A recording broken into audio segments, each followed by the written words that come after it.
lisensya, resibo, walang lusot ang may atraso.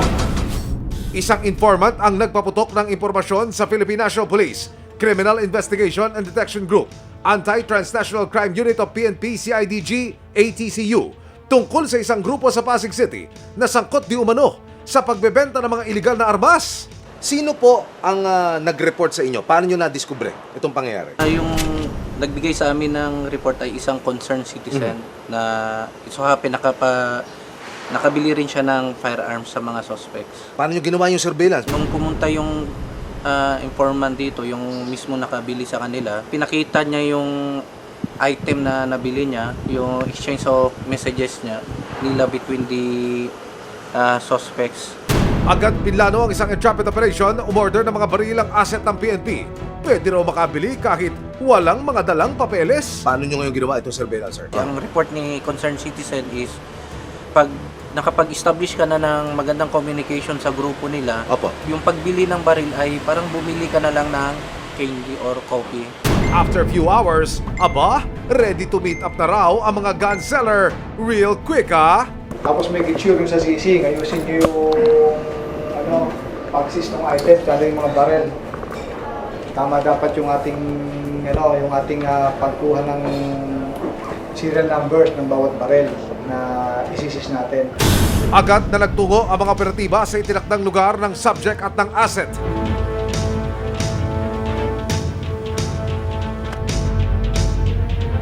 Ilang sandali pa, dumating na ang subject ang kasang isang babae. Ayun yung subject ko, may angkas sa babae. Ayun o, yung nakapula. Kasama rito nakatricycle. Dadalhin daw pala ang team sa isa pang lugar kung saan pipick upin ang mga in-order na armas. Maya-maya pa, nakarating ang team sa isang eskinita at dito na bumaba ang asset.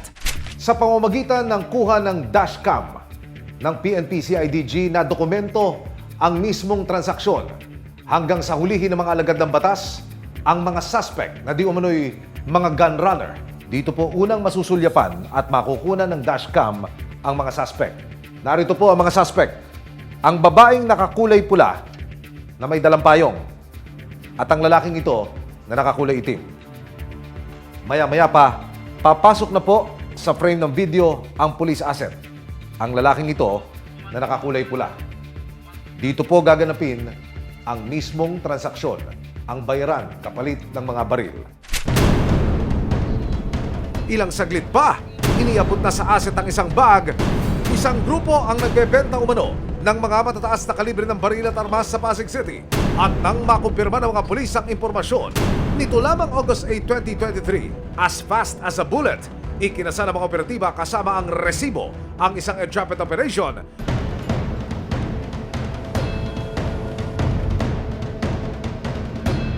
Ang mga produkto, aba, nakalagay lang sa bag at sako. Delikado yan. At nang buksan na ang mga in-order, confirmed. Iba't ibang kalibre ng baril ang kanilang ibinebenta. Inspectionin mo na. 9mm, ito yung 38. Yan siya kabait sa akin. Kita mo? Alam mo lang muna kayo, standby lang muna kayo. Pero kulang pala ang in-order. Binigay na yung gamit, pero wala pa yung shotgun. Dito na yung yung 38. Yung 9mm. Isa lang pala yung 9mm eh. Isa na namang lalaki ang lumabas at aba, the bigger, the better ang peg. May dalang red sack. Ano to? Bigas? Ito na pakarga na. Ito na. Hulihin na natin. Sir, pwesto na tayo. Nang magkabayaran na ang asset at ang subject, hudyat na para sumalakay ang mga operatiba. Huwag ka baba ah. Pulis ka na ha. O, huwag kang bubunot. Ang mga dating himas baril, soon to be himas rehas na. Naaresto namin kayo sa paglabag sa Comprehensive Firearms and Navigation Act o RA 10590. Okay? So ay may karapatang manahimik kung magkawalang tipo. Ano naman ang iyong sasabihin ay maaaring pabor o laban sa isang mga hukuman. Pero sa kalagitnaan ng operasyon, aba si Madam nahilo. Oh no! Aba ate, wala pa tayo sa exciting part. Chill ka muna. Borge, kaya mo may tubig tayo. Nang halukati ng laman ng sako at mga bag, bumungad sa mga pulis ang makahaba at maikling kalibre ng baril. Nakumpiska sa kanila ang ilang piraso ng caliber 38, isang piraso ng caliber 9mm at shotgun pasabog!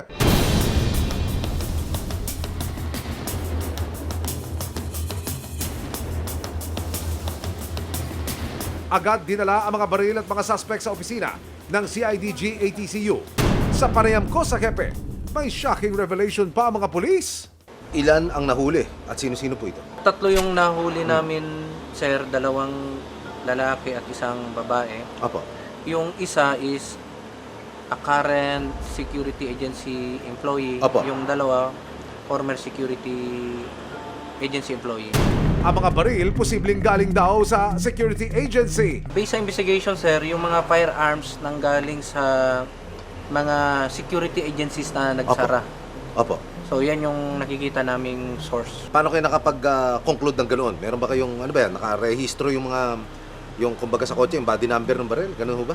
Number 1, based sa information na ibinigay ng mga suspect, upon their arrest and in the course of investigation, they voluntarily confided to us na doon galing yung baril. Second, yung exchange of conversation between the informant, yung pusher buyer, and the suspects. Third, yung inquiry namin with the Firearms and Explosives Office, wherein some of the firearms ay nakarehistro sa security agency. Kinilala ang mga suspect na sina Arnold Dacot, Marcelino Cornelio at Juliet Lumbao. Matapos ang entrapment operation, nakapanayam ng resibo ang mga nahuli, mariin nilang itinanggi ang mga paratang. Kayong 3, sir, magkakilala ba kayo? Hindi po. Kayo pong 3, ma'am, ano pong magkakakilala lang po ba kayo? Ano pong relasyon po ninyo? Magkakilala. Oh, ang gulo! Magkakilala o hindi? Ano ba talaga, kuya? Ate? Hindi ko po alam. Napag-ano lang ako nito na magdala ng ano kasi may bayad siya. Pero wala akong idea na gano'n ang mangyayari. Sa halagang 500 na yung ticket. Sir, kayo ay middleman ba? Tama ba ang term ko? Parang ninegosyate ko lang silang dalawa. Pinagtagpo ko lang sila. Hindi ko nang pag-aari yun. Gano'n na po kayo matagal po ito? Ngayon lang po, ma'am. Ngayon. Ngayon lang daw, pero sabi ng PNP na una nang nakabili sa kanila ang isang asset. Ano ba talaga, kuya? Alam ko naman yun gano'n. Kaya lang medyo nangailangan yung isang nagkakilala ko. Kilala ko rin yung may-ari. Kaya pinagtagpo ko sila. Hindi ko naman alam na ganito yun. Nakaharap ang mga suspect sa kasong paglabag sa Republic Act 10591 o ang Comprehensive Firearms and Ammunition Regulations Act. Dagdag pa ng PNP, mahalaga ang ginawa nilang operasyon, lalo na't posibleng magamit daw ang mga ganitong iligal na armas sa papalapit na eleksyon. Nakakumpiska kayo ng mga loose firearm. Ganong kahalagahan ito? Napakahalaga siya kasi kung hindi natin nahuli yung 3 na yon at hindi natin na-dismantle yung activities natin, most likely yung mga firearms na yun mapunta yun sa mga different individuals na hindi authorized ng mawak ng baril. There is a great possibility na itong firearms na ito magamit during elections. Iniimbestigan din kung may kinalaman ng security agency kung saan nagtatrabaho ang mga suspect. Sa kasalukuyan, nakapag-bail na ang 2 sa 3 suspect. Of the 3 suspects, 2 yung nakapag-bail. Yung isa, malaki yung nirecommend ng in-impose court na bail kasi siya yung principal, while the 2 others were accessories. Ipapatunayan magkasala, ano bang posibleng parusa nito? Ano lang, ayon sa RPC? Sir, the losses, yung mga suspect, after trial and convicted sila by the court, may punishment na nagre-range from 6 years to 12 years.